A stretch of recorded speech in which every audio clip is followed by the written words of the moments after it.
22 दिन पहले उत्तराखंड के उस लाल ने धूमधाम से अपना जन्मदिन मनाया था और अब 2 महीने बाद अपनी शादी की सालगिरह मनाने की तैयारी में था। लेकिन अब सब कुछ खत्म हो गया। उत्तराखंड के उधम सिंह नगर के लाल भुवन भट्ट अब हमारे बीच नहीं रहे। पूरा उत्तराखंड आज अपने बेटे के खोने से आंसू बहा रहा है।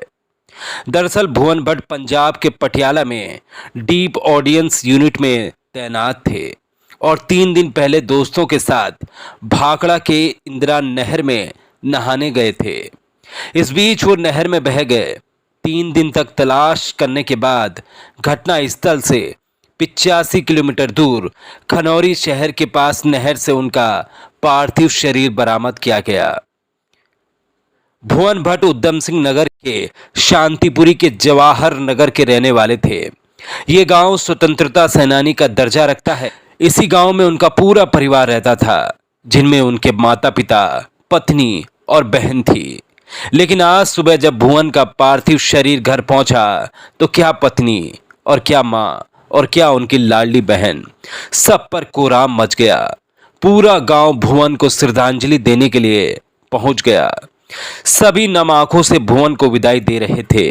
बेहद गमगीन माहौल के बीच कोई भी शख्स आंखों से आंसू बहाने से नहीं रोक पा रहा था। हर किसी की जुबान पर यही था कि बेटा भुवन, तुम तो हम सबको हंसाता खिलाता था, क्यों ऐसे धोखा देकर चला गया। भुवन के गम में बदहवास पत्नी पूजा, मां ईश्वरी देवी, बहन कुसुम और पिता हरीश दत्त बार बार भुवन के ताबूत से लिपट कर रोते बिलखते एक ही बात कहते कि तुम हमें अकेला क्यों छोड़कर चले गए। घर पर करीब 1.5 घंटे के विश्राम के बाद भुवन की अंतिम यात्रा शुरू हुई तो पूरा गांव भारत माता जय, भुवन जब तक सूरज चांद रहेगा तब तक तेरा नाम रहेगा, वंदे मातरम देशभक्ति नारों से गूंज उठा। भुवन की चिता को उनके चचेरे भाई भुवनेश भट्ट व किशोर भट्ट ने मुखाग्नि दी।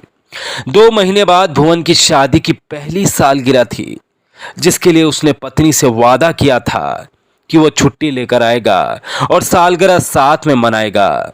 लेकिन दुर्भाग्य यह रहा कि पूजा और भुवन की ये जोड़ी अपनी पहली सालगिरह भी नहीं मना पाई। भुवन का विवाह 10 महीने पहले 29 नवंबर 2021 में हल्द्वानी के झल्लुवाझाला पूजा से हुआ था। उनके पिता हरीश दत्त भट्ट भी फौज में थे और सेना से रिटायर होकर पंतनगर एयरपोर्ट में सिक्योरिटी गार्ड की नौकरी करने लगे। लेकिन अब भुवन हमारे बीच नहीं है। हे बद्री विशाल, भुवन भट्ट की आत्मा को शांति देना, उनके परिवार को सैनिक की शक्ति देना। शत शत नमन।